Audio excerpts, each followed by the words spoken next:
সূর্যাস্ত হয়েছে মনে করে ইফতার করে পরে জানতে পারলো যে সূর্য তখনও ডোবেনি, এক্ষেত্রে ওই ব্যক্তির রোজা ভেঙে গেছে।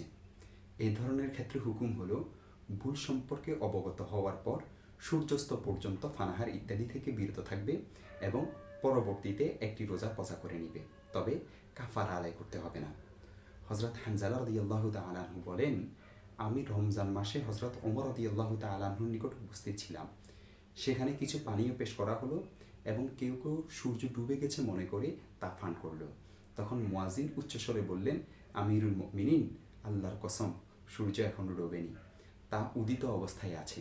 তখন হজরত ওমর রাদিয়াল্লাহু তাআলা আনহু বললেন, যারা ইফতার করে ফেলেছ তারা যেন তার পরিবর্তে আরেকটি রোজা রাখে, আর যারা ইফতার করনি তারা যেন সূর্য ডুবা পর্যন্ত তা পূর্ণ করে। দেখতে পারেন মুসান্নিফ ইবনে আবি শাইবা 6 নং খণ্ড 150 নং পৃষ্ঠা, আব্দুরুল মুখতার 2 নং খণ্ড 405 নং পৃষ্ঠা, খুলাসাতুল ফাতাওয়া 1 নং খণ্ড 256 নং পৃষ্ঠা, আল মুহিতুল বুরহানি 3 নং খণ্ড 336 নং পৃষ্ঠা, হাশিয়াতুত তাহতাবি আলাল মারাকি পৃষ্ঠা নং 369, ফাথুল কাদির 2 নং খণ্ড 290 নং পৃষ্ঠা।